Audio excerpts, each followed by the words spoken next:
Shalom Bapak Ibu Saudara, apa kabarnya? Senang sekali bisa menyapa Bapak Ibu Saudara melalui program Sapaan Gembala.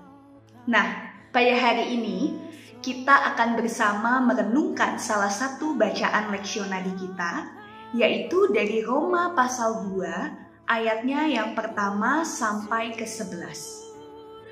Bapak Ibu Saudara bisa membaca ayat ini di tempat masing-masing.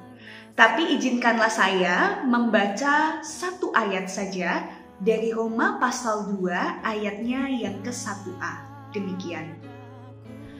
Karena itu hai manusia, siapapun juga engkau yang menghakimi orang lain, engkau sendiri tidak bebas dari salah. Nah, saudara, ayat ini merupakan teguran keras dari Rasul Paulus, terutama bagi orang-orang Yahudi yang kerap kali menghakimi orang lain, padahal mereka sendiri juga melakukan dosa yang sama. Mereka mengira bahwa mereka aman dari penghakiman dan penghukuman Allah karena mereka setia melakukan perintah dalam hukum Taurat dan mereka adalah keturunan dari bangsa pilihan. Mereka mengira bahwa mereka bisa memanipulasi kemurahan Allah dengan hidup munafik. Itulah mengapa di ayat 6, Paulus menegaskan bahwa Allah akan memberikan penghakiman berdasarkan perbuatan manusia. Lalu dilanjutkan di ayat 11, bahwa penghakiman Allah berlaku untuk semua orang tanpa pandang bulu. Nah, tentu kita tidak bisa mempertentangkan ayat ini dengan keyakinan bahwa kita diselamatkan hanya oleh karena iman. Tapi ayat ini berbicara tentang hidup yang benar atau hidup yang munafik. Bagaimana kita mensyukuri karya keselamatan Allah dengan hidup menghasilkan buah-buah pertobatan.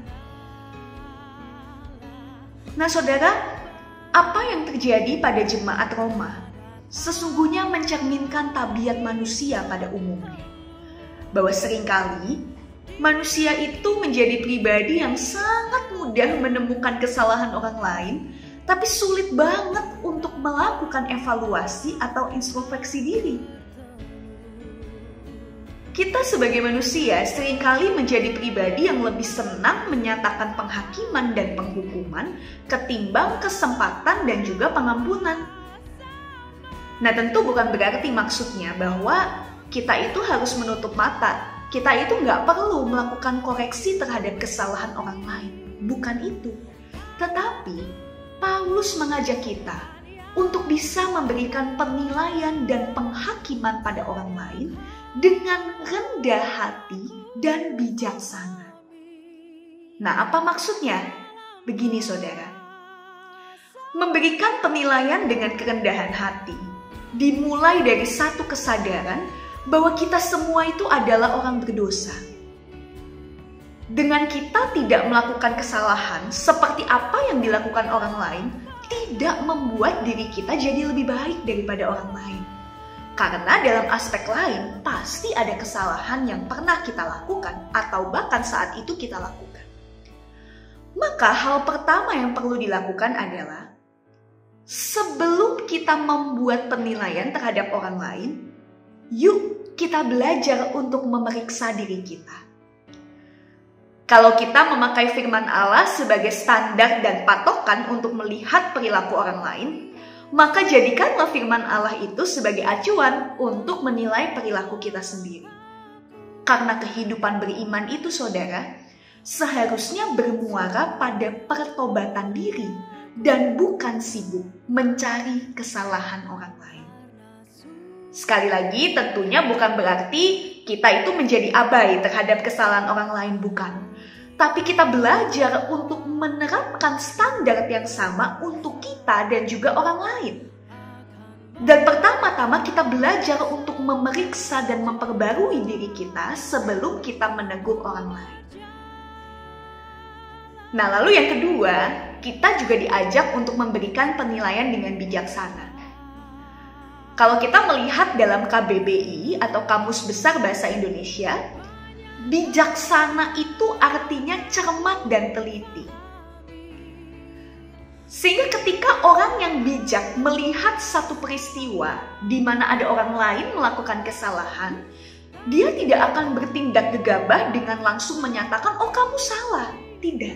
Tapi orang yang bijak akan melihat dulu peristiwa itu dari berbagai aspek dan sudut pandang untuk bisa menemukan inti permasalahan dan pada akhirnya memberikan pertolongan yang tepat. Itu yang kedua. Nah, yang terakhir adalah jadilah penuntun dan bukan penuntut. Ya, penuntun dan penuntut ini cuma beda satu huruf aja, tapi makna katanya ini beda banget kan ya Bapak Ibu Saudara? Maksudnya apa? Saudara, marilah kita menjadi penuntun dengan merangkul orang yang bersalah di dalam kasih Kristus yang penuh pengampunan. Dan berikanlah dukungan bagi mereka untuk mensyukuri anugerah pengampunan Tuhan dengan pertobatan. Nah, inilah yang dimaksudkan Paulus di dalam ayat 4b. Paulus menuliskan demikian. Tidakkah engkau tahu bahwa maksud kemurahan Allah ialah menuntun engkau kepada pertobatan? Jadi marilah kita menuntun orang lain untuk hidup di dalam pertobatan.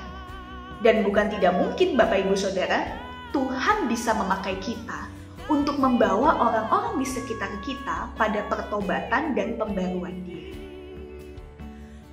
Oleh karena itu Saudara, berhentilah memiliki sikap yang terlalu cepat menghakimi atau mungkin memberikan label dan stigma negatif kepada orang lain. Tapi marilah kita selalu memulai dengan introspeksi diri, serta teruslah merajut kasih dengan sesama, supaya kehidupan kita senantiasa membawa pesan kasih Kristus, yang menyatakan pengampunan, pemulihan, kesempatan, dan bukan kecaman ataupun kemarahan. Tuhan memberkati kita. Amin. Mari saudara kita bersama berdoa. Ya Tuhan, biarlah di dalam hidup ini kami bisa untuk terus menjadi penuntun dan bukan penuntut. Kami bisa menyatakan kasih Kristus yang senantiasa menyatakan pemulihan dan juga pengampunan. Terima kasih Tuhan, dalam Kristus Yesus kami berdoa dan mengucap syukur. Amin.